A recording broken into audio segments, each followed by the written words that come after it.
All right, welcome to the ARRL New England Division Directors Candidate Forum. My name is Don Arthur. I'm K1DCA. I'm an amateur extra from Brewster, Massachusetts. Used to be the president of our local club and having fun doing DX. I want to introduce, I think everyone knows, the candidates. Fred Hopengarten, K1VR from Lincoln, Massachusetts. He is the incumbent. You want to just raise your hand so everybody knows. Tom Fernay, K1KI, West Suffield, Connecticut. John, thank you. And Fred Kemmerer, AB1OC from Hollis, New Hampshire. I'm going to ask them 4 questions. And each of the candidates will have 3 minutes to answer each of the questions. I'll modify the order in which they answer to give everyone a chance to be first, to be second, to be third. I have not shared these questions before this hamvention with anyone. All right. First, I'm going to give the candidates an opportunity for 2 minutes of an opening remark. And at 2 minutes, Rob? We'll go with Fred Hopengarten, Mr. Fernay, and Mr. Kemmerer third. With microphone? With microphone, please. Okay. Hi, I'm Fred Hopengarten, K1VR. I live in Lincoln, Massachusetts, and I was fortunate enough to win in the last election by a landslide of 49 votes, which proves that everybody needs to vote. The people in this room will make the difference, and I encourage you all to participate. I know that probably in ham radio, most people know me doing some DXing and contesting, as well as work on antenna zoning, but I've done a few other things in the past couple of years. One of the things that you might not know about is that I am one of the founders of my ARRL Voice. This summer, I released the standing orders of the board, which had been behind a secrecy wall, and I created a motion to create an investment management committee because the ARRL, with its 160,000 members, has an endowment of $40 million, which in the past had been managed by one man, with not so much supervision. And we're changing that. There was an affirmative vote on my motion in January, another affirmative vote in July, and we'll have a new investment management firm in place this coming January. I'm involved on behalf of the board in lobbying in Washington because I'm a member of the bar there and formerly the law clerk to the chairman of the Federal Trade Commission. I have some experience in Washington, which has come in handy because, among other things, I organized what's called the DC Lunch Bunch, which is people who are involved in the FCC, NTIA, FEMA, and the law firms and so forth, to organize our work down there. I'm also involved in reorganizing some of the things at the board level for filings with the Secretary of State in Connecticut. Thank you. Perfect. Tom?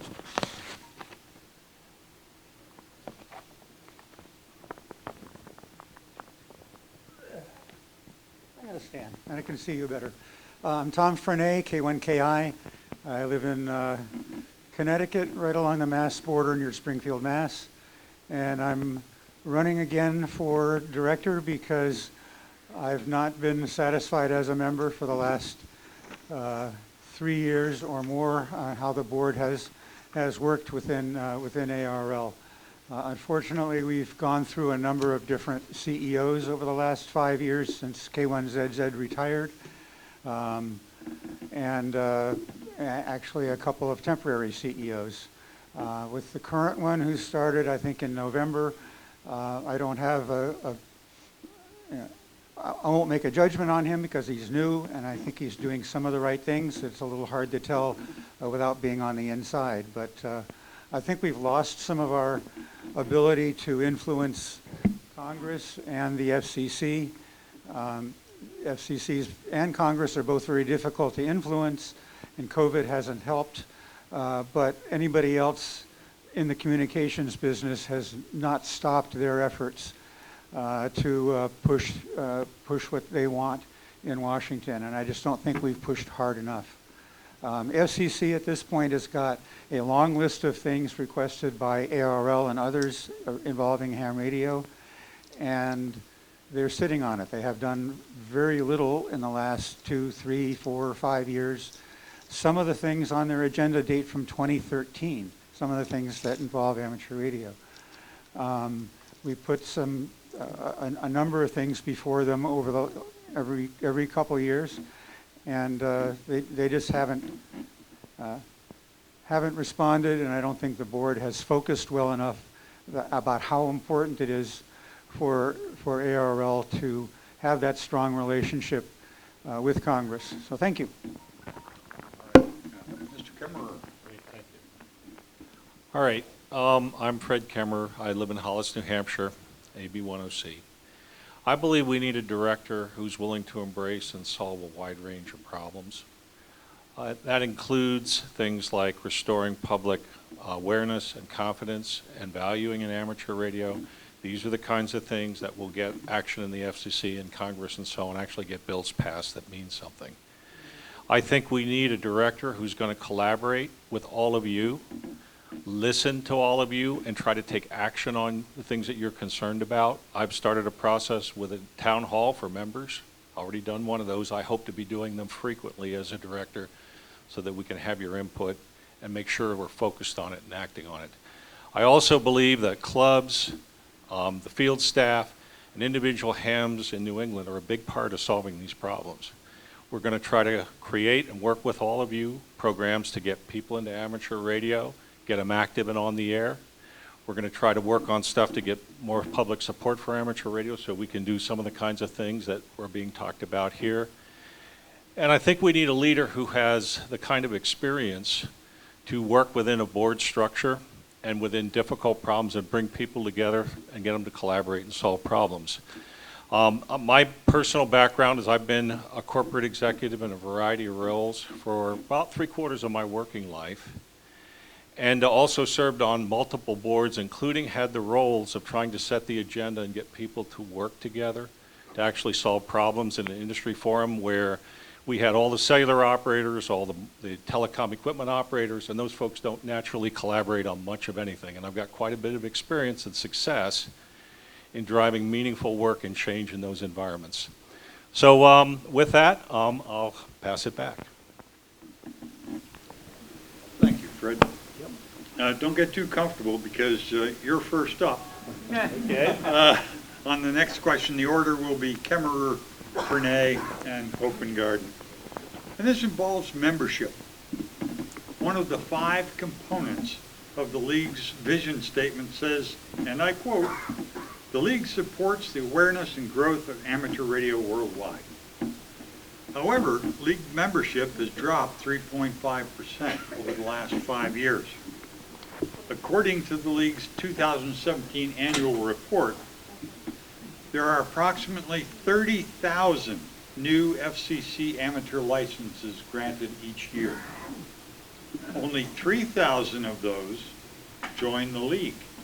Worse, only 600 keep their memberships for a second year, yielding a 2-year capture rate of only 2% of new licenses at 2 years.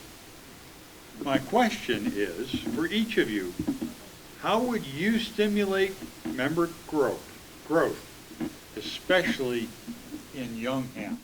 Great question. By the way, something that those of you who know me is very near and dear to my heart. I've done a tremendous amount of work on this very problem for the last 5 or 6 years through my club. So did you know that less than 25% of the people that get a technician license will be active and on the air a year later? So given that statistic, does it surprise anybody that the ARRL is not gaining new members? Do you spend the $50 a year to become a member of an organization for something that you're really not active in doing? Probably not. So how do you solve that problem? Well, you basically have to be all about mentoring and helping these people get on the air. We created a program called Ham Boot Camp that many of you are familiar with. This is a great example of what I want to do to get clubs and other folks and the field staff to work together in New England to create successful programs to solve problems like this, to get people on the air, get them active. And the ARRL took that program and promoted it for us. They did a wonderful job of that. You probably saw the articles in QST magazine. There were several. And I'm happy to report that as a result of that process, we've had 750 people already across the United States go through basic getting on the air training. When you get those people active and you get them involved in amateur radio and having fun, then you have a much better case, especially if the ARRL takes the lead in that, to get those people to sign up, to become members and become active participants in the amateur radio service. So in my mind, this is a great opportunity to do some of the things that I want to do, to have all of you collaborate together and create programs like boot camp and other mentoring opportunities to get these people active and get them on the air. The last boot camp we did, we had 480 people registered. And these are really basic, like how do you make a QSO? How do you put a 20-meter dipole up and get a station on the air? Did you know that 60% of the people that signed up for a basic training had an advanced, extra, or general class license? What does that tell us all about the state of mentoring in our hobby and how much difference we could make if we all get focused on this, including the ARRL and its training programs and the work that they do? Mr. Frenay, same question.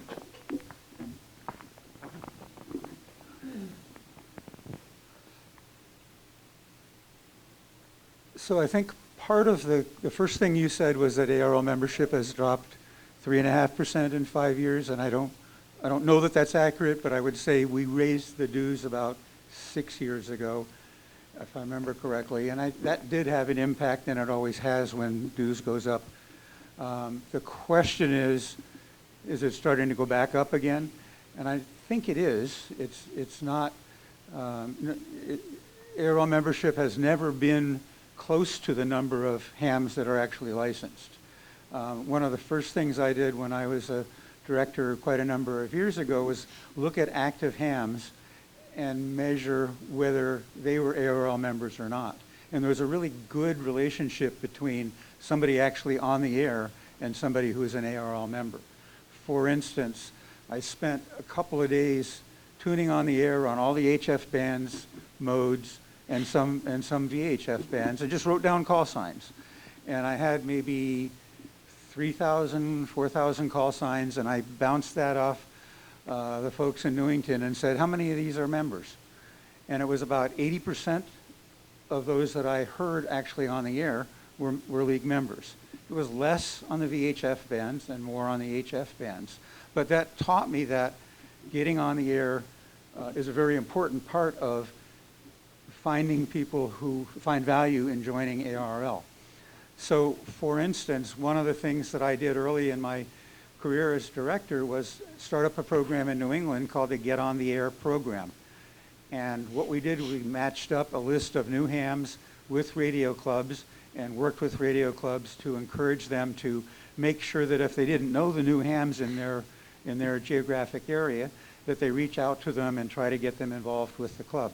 That turned out to be a fairly decent idea, and as a result, it ended up something the board adopted to add to Field Day as they get on the air station in Field Day. And I think most of your clubs probably feel they get on the air station, and it's used just for that, for new hams and people that have maybe not so new but haven't been on the air, as an example of a way for mentoring, as Fred mentioned here, that is very important to get new hams comfortable talking on the air, turning on the radio, tuning for people, and getting active. And it turns them into lifelong hams if done right.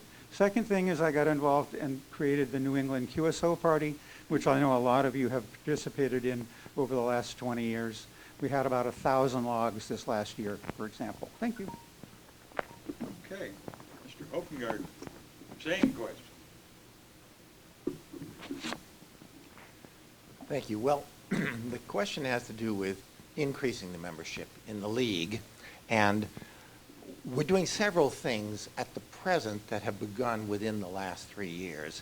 One of them is the lifelong learning program, which is now seeking to get the best of what appears on the web and bring it in those content creators, bringing them into the ARRL to put their stuff available and make it available, and we're expanding our use of social media as well. The second thing we've been doing is we had a lack of a club organization at the league, and we've now brought in somebody. He's been on the job about 3 months, Mike W8ZY, and we'll be doing more. That's a movement that has already begun in this time period. And another thing we're doing is offering more value for your $49 membership. 3 years ago, you got QST for your $49, and if you wanted to get on the air, which didn't then exist, NCJ or QEX, you paid extra.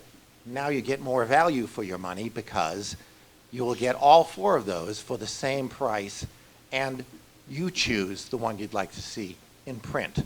So many of these things are already underway, and we're privileged now to have a CEO who is marketing oriented.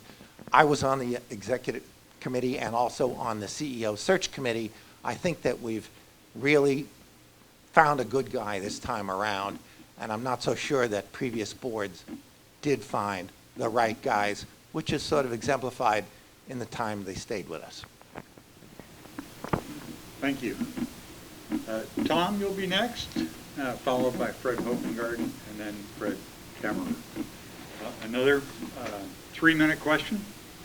A significant part of the League's stated vision is to, and I quote, advocate for meaningful access to the radio spectrum.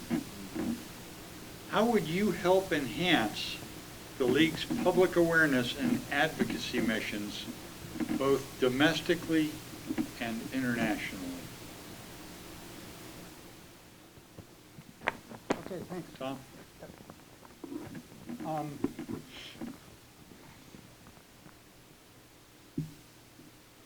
Well, I guess I would say in the last 20 or 30 years, you've seen several new bands, 2,200 meters, 630 meters, is it?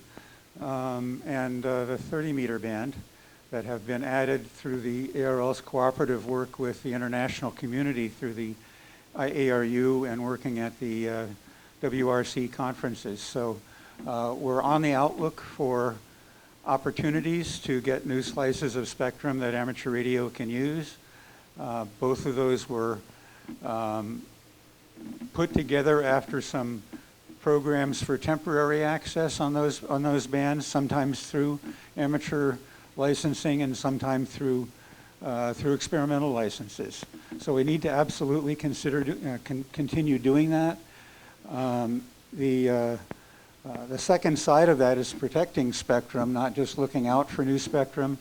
And it's been a very difficult job in particularly the UHF spectrum these days. We recently lost our access at 3.5, 3.4 gigahertz, and there are some risk at 2.3 and 5 gigahertz.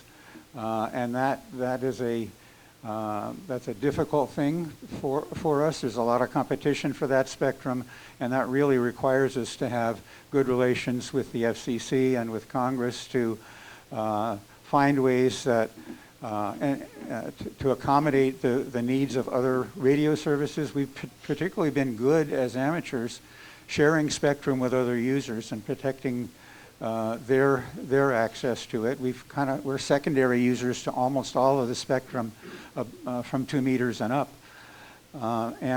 So that's a very important thing to do, is to build that relationship with the FCC and Congress, and that requires active activity doing that. And the last part of your question had to do with the public itself, and we absolutely need to have a good story to tell and good vision to work with the public and let them know what we're doing. We tend to be good communicators on the air. We're not as good as communicators through even social media, regular media, you name it, and we've got to do a better job of that. And I point out to a couple of clubs in the last month, we've had an open position in Newington for a public relations manager for a year and a half now, and that's a very unfortunate thing. I'm sure they're working hard to find somebody, but when you don't have some key players, and that's not the only one, in place, then the organization suffers. So, thank you. Thank you. It's this Mr. way. Hopengarten. Thank you. Well, with respect to advocacy, I think you have to look at Washington, D.C., and that's where our advocacy is always aimed. In my life, I've had the experience of living at 2844 27th Street Northwest for a bunch of years while I was working in Washington as a lawyer, and I continue to maintain those kinds of contacts, having formulated what I mentioned earlier, the D.C. Lunch Bunch, where we meet with those people to hear from them, not lecture to them, but hear from them about the kinds of things we should be doing. And that's where you really get those tips from the insiders that can prove to be crucial. But we're doing some other things here at home. For example, when we reopened ARRL's headquarters for business, we invited our congressman and the representative in the Connecticut legislature, as well as the senator from the Connecticut legislature, and we got coverage in the Connecticut press as well. And when we do this repeatedly, you develop awareness. It's the kind of thing we need to do over and over again. And what I'm saying is that you've got to be comfortable in the Washington environment where it's very difficult to get attention. We've selected counsel, K3ZJ, who's been doing, I think, a very good job for us at the FCC. And we also have a PR firm that we've been working with respect to a homeowner association bill that you should keep your eyes peeled for. I've spent a couple of hundred hours drafting it, and keep your eyes open. Something's going to happen on that as well in Washington. Thank you, Fred. Mr. Kemmerer. All right. So first of all, I'm really glad you asked this question, because I think protecting our privileges as amateur radio operators is all about public support. As far as the international front, I think the ARRL has done a good job in the IRU. You can see the evidence of the new bands that Tom mentioned as a sign that that part of the process is working pretty well. We've written a lot of great bills at state and federal levels. How many of them have gotten passed? Can anybody think of one piece of legislation that's significant, that's been successful? So let's ask ourselves, why is that about? Well, maybe some people say we're not lobbying enough. Did you know that the telecommunication operators in 2019 spent $67 million lobbying, and half of that, about $32 million, was spent by the three most important wireless operators, AT&T, Verizon, and T-Mobile in the United States.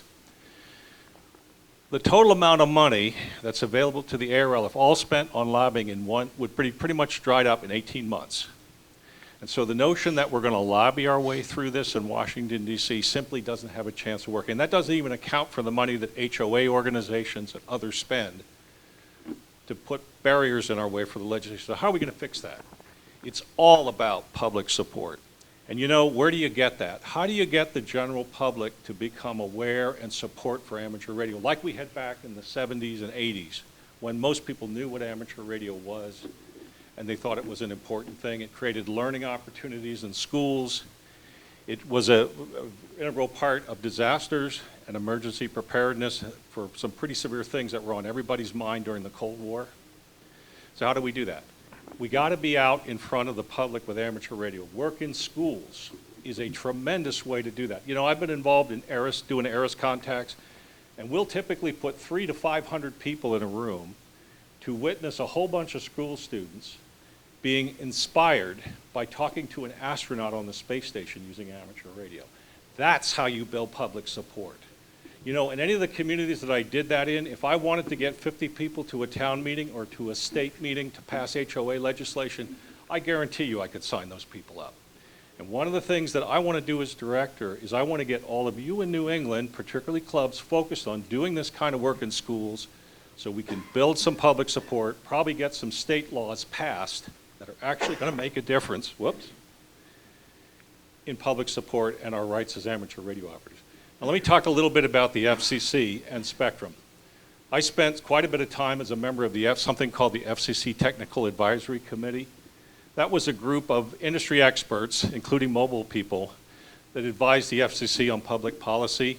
And I can tell you that, again, public support and awareness for things that amateur radio can do to make things better is critical if we're going to have success there as well. Thank you, Fred. Yep. Because we're running a bit ahead of schedule, I'm going to change up a little bit and 4 minutes for the next two questions, if that's all right. And the order will go Fred Hopengarten, Fred Kemmerer, and then Tom. And this involves the league's future.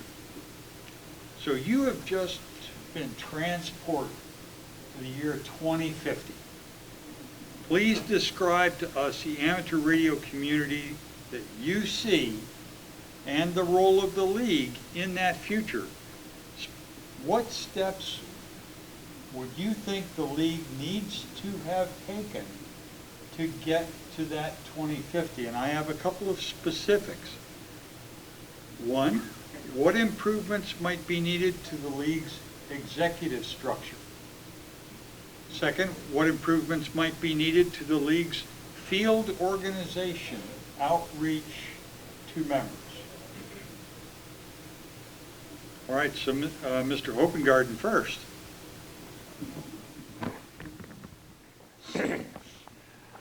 Whoa, looking ahead 29 years, that's a long stretch.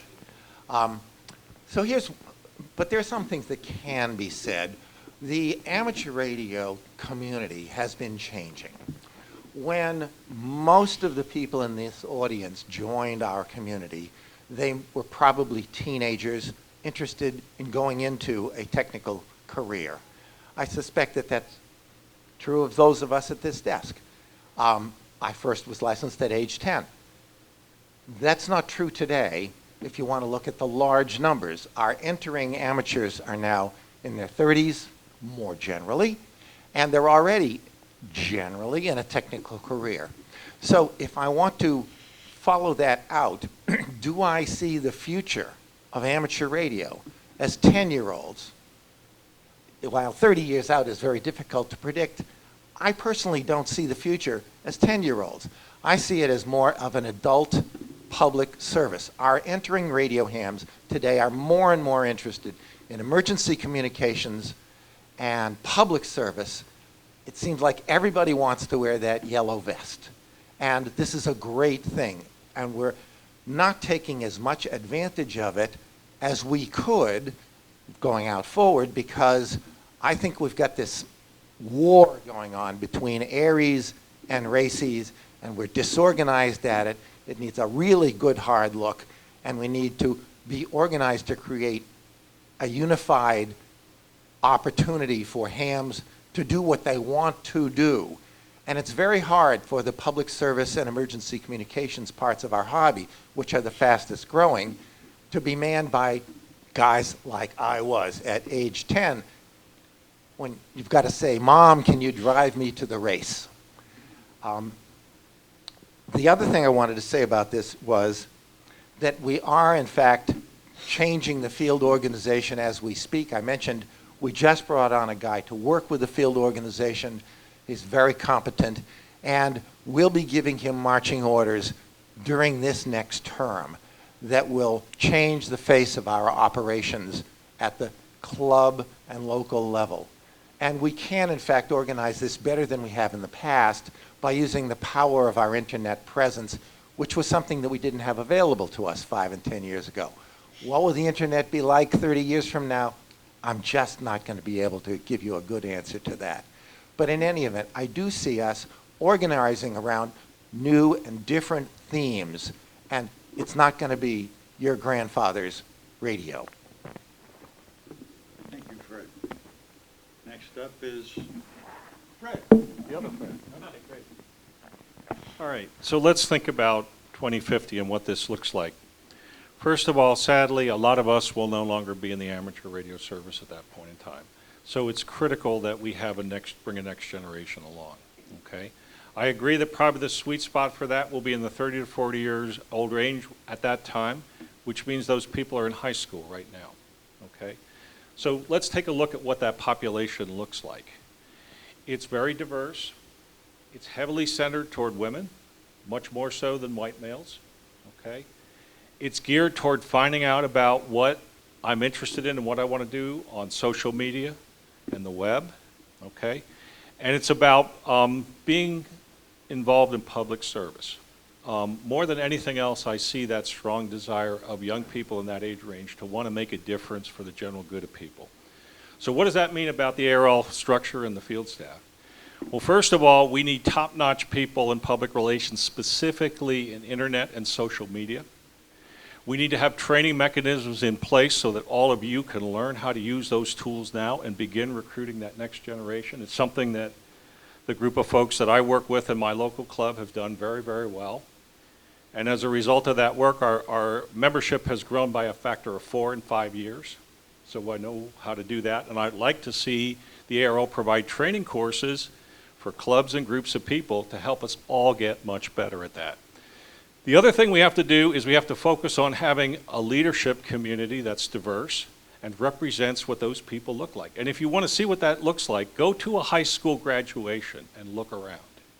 Spend some time in a school and work with these kids. That's your amateur radio group in 50 years, by definition. And so if we can't get our leadership structure to look like them, we don't have much of a chance of enticing a lot of those people. And it's very, very important that we get about that. One of the things I'm looking very much forward to do is having some assistant directors that will be focused on some of these issues, including one that's specifically focused on work in schools and figuring these kinds of problems out so that we can get good at this while we have the time to prepare. Thank you, Fred. Tom? Finishes off with this question. Okay, thank you, sir. The first thing that came to mind with your question was one of the things that I think is important to do is change the entry-level license. The entry-level license today, the technician, is a fairly lengthy test. Somebody has to, lengthy in terms of study material, number of questions, and the privileges it gets, you get with a technician license are pretty wide.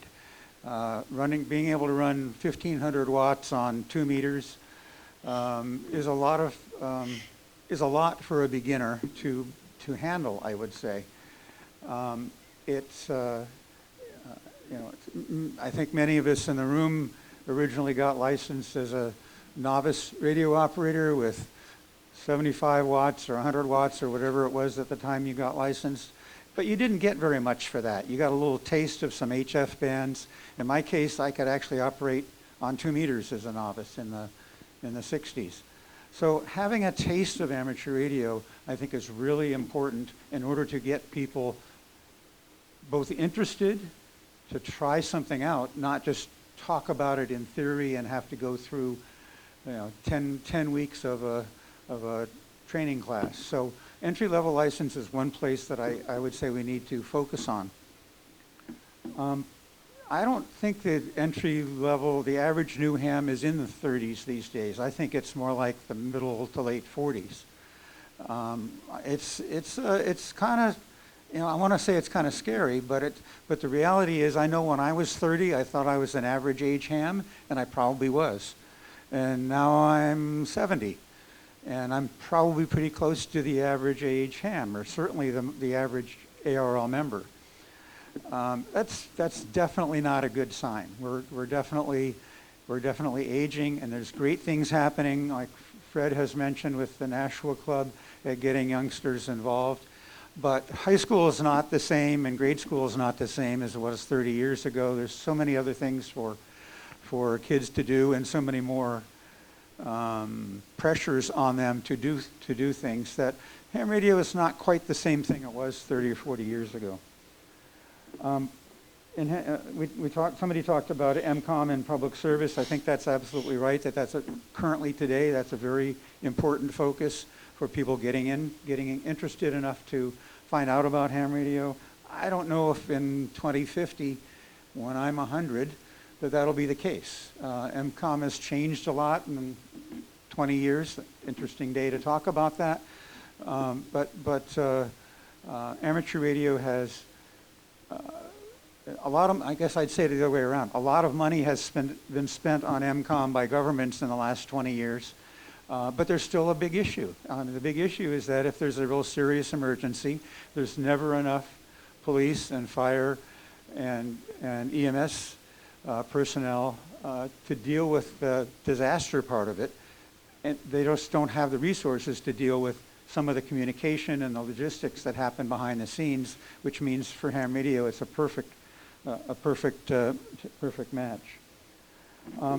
The part of your question was what do you change on the executive level? And I'd say that the ARRL board definitely needs to be more diverse. Right now, the ARRL board is 15 directors, 14 of them are men.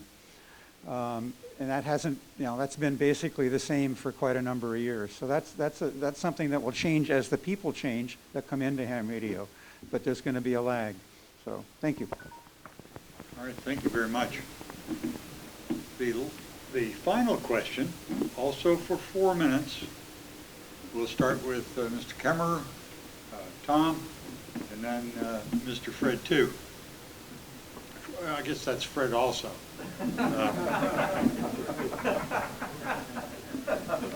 So it's not a complicated preamble. It is, why are you the best candidate? Okay. All right. So we face a broad range of issues with amateur radio. Population is aging. The dynamics of what young people and middle-aged hams want to do are changing. Government agencies don't see the value, and the public don't see the value that it once did. I'm all about working with people to make change and positive things happen. If you all look at my track record with our Nashua Club, we've created lots of programs. I've done everything I've already at that level that I'm talking about doing here. I know how to solve these problems, and you solve them not by having an individual who's an expert at everything.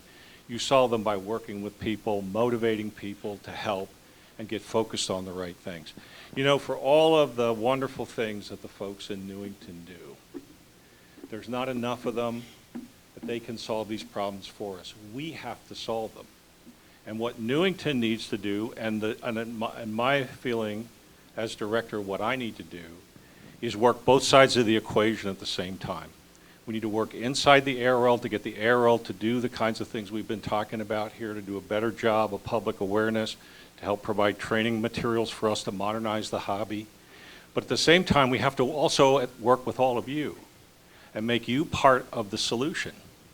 And I've seen how effective when a group of clubs or a group of experts on a certain topic work together and create a program. They try it out in the field till they've got it working really well. Things like we did with Ham Boot Camp and some of our licensing work in the Nashua Club that you all are familiar with. That's how you create programs that solve problems. I don't think many directors think about their role in the ARRL as a director that way. For me, my role, if I take this on, is all about doing that. The other thing I can bring to this equation is I know how to be accountable. I've had a bunch of executive jobs, and every single one of them came with an understanding that I had 100 days to do my job and be accountable for results or be fired. And I think this job is important enough that you should expect that from your director. You should hold them accountable. I published a 100-day plan, which is my commitment to all of you of what I am going to get done in the first 100 days. And I'll stand up to that commitment in front of anybody. I also think that it's very important to be listening not just to cabinet members and the field staff. These people are all very important. They all need to be part of the solution. But it's also very important to be listening to you all as the members and taking that input to heart and acting on it. I've already had one town hall where I spent an hour and a half along with some of the folks on my team to listen to your questions, formulate policy that was well thought out with input from section managers, vice director, field staff, club presidents, all the kinds of people that solve problems in amateur radio. And those folks are going to be my assistant directors, and that's going to be an ongoing process. If you want to see who they are, go out and look at my display. You'll see their bios and who they are. Some of them are sitting in this room right now, and they're great people. And by doing that kind of collaborative approach, listening to the membership and trying to actually act on what you care about, That's how we're going to get the ARRL where we need it to be. And more importantly, that's how we're going to work together to make amateur radio stronger and take it forward. And you know, without that kind of collaboration, we're going to fail. Because whatever we come up with as a solution to these problems, if you all don't take them to heart and you all aren't bought into them and willing to help do the work, we're going to get nowhere. So what makes me better at this, I want to work with all of you and take a dual approach where you're part of the solution along with the ARRL to get amateur radio in the league where we want it to be. Thank you very much, Fred. Mr. Burnett.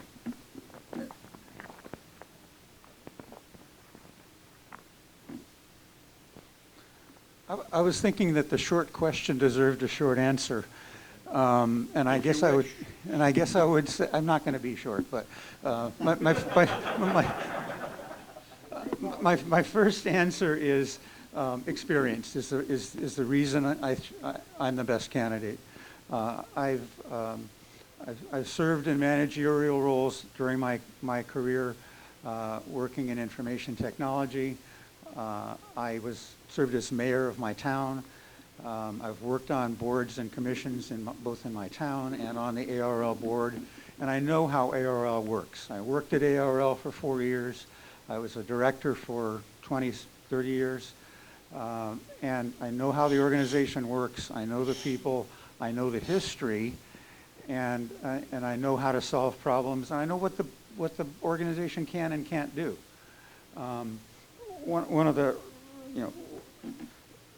of the earlier questions was how do we get to a point where the ARRL is healthy and happy at 2050 was your example. And my answer is we need to invest more in both the staff and using the money, as was said earlier. The league has a pretty good bank account at this point, and we need to invest that money. We need to put it directly to use in the programs that are going to get us to a future that we're happy with.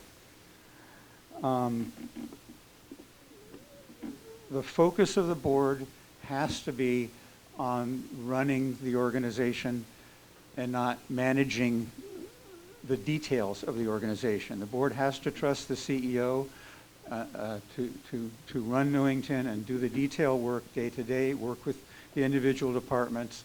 Right now, the ARRL board, as it has been in much of its history, is a micromanaging board. It deals with far too many details about how things run in Newington and trying to work on those details. And part of that is because we all love ham radio so much. It's a natural thing for an ARRL board to do, but that's not what the job is. The job is to look at the strategic goals of the organization, get us there, have a strategic plan, which we don't have at this point because it just ended, for the future, and we have to build it like you build a company. You don't do it by micromanaging. So I guess I would say the board has to focus better. The league has resources, and it's just not applying them in the best way. And I guess I would say that with my experience and my time on the board and the players, I know how to ask those questions, and I know how to remind people. I'm not afraid to remind people if they're doing something wrong. I mean, the ARRL board is an interesting group of people. They all have the best interests in amateur radio at heart, but we have to talk to each other in truth. We can't fool ourselves and say, well, let's just figure out how to hire this emergency communications manager. That's something the CEO needs to do, not the board. And so I guess I would say that you have to keep reminding the people on the board that it's important to focus on the organization. You have to focus on holding the CEO to account. And I guess my last comment about it is I appreciate your vote, and I think we have 3 good candidates with 3 different views, and any of us will be glad to answer your questions after this. Thank you. Thank you, Mr. Burnett. Mr. Hopengarten. Thank you, Don. I take it this is the last question, right? It is the last question. Very good. What could be better? I'm with you. Well, the question was, am I the best candidate? And I think since I've been listening to this forum involving Fred, and not Fred, I've learned something from this forum, and that is that the best candidate is a teenager who's female and a minority, because that's the future of the league. Unfortunately, that candidate is not available to you. You're going to have to choose a white guy. Those are the problems you face in this world, in the real world. And I thought I'd comment, therefore, on some of the things that we have in front of us, that, from the way I see it. The first is that ham radio is many hobbies. I grew up doing traffic handling, 80-meter phone nets, and DX contests and the like. I still love that stuff. And I still think there's magic when someone comes back to you through that little box with those lights and dials. It's a really nifty thing. I hope others will learn that too. But ham radio today is high-altitude balloons and mobile radio. And does anyone still do repeaters? But there's certainly a big hockey stick type of graph for digital communications. And there are some big improvements we need to do there, because I don't know if you've ever had to have a rag chew on FT8, but that's a real challenge. The other thing I think we need to do more of is take advantage of social media as we are presently doing and expanding on it. We've got this lifelong learning series we just began this summer. We've got a guy named Steve Goodgame who's organizing these things. Myself, I recorded a 6-part series on antenna permitting, and we have to continue being what we've always been to the amateur radio, which is a major publishing operation. The 3rd edition of my book, Antenna Zoning for the Radio Amateur, on sale here this weekend. It just hitting the market within the last 30 days. And when you talk about moving the league forward, I think you have to think about the fact that the magic number is 8, because you can't move anything by yourself. We have 15 members. You've got to get a majority. And one of the things I think I do well in particular is work with those 7 other people necessary to make something move through the board. I know how to grow something as well. My own career involves starting a company from scratch. If you lived at New Seabury in Massachusetts or Heritage Village in Connecticut, I was the president of your cable TV company, which I wound up eventually selling to a company which became part of Comcast. And no, I didn't get Comcast stock, so don't tap me for your next fundraising. In any event, the point is, it's collaboration with other members of the board that moves an organization that has 160,000 members, an annual budget of $16 million, 87 employees, and 2 buildings and probably more things to come as part of that organization. What we have to do is think about us as a national organization. We are not just a local radio club on steroids, and I hope that you'll find that I can be part of that for you. I ask for your vote. Thank you, Fred.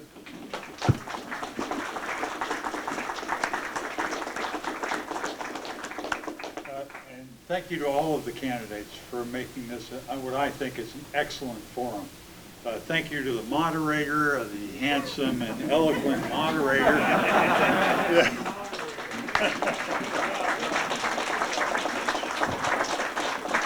And thank you to all of you for caring enough to be here. That concludes our forum.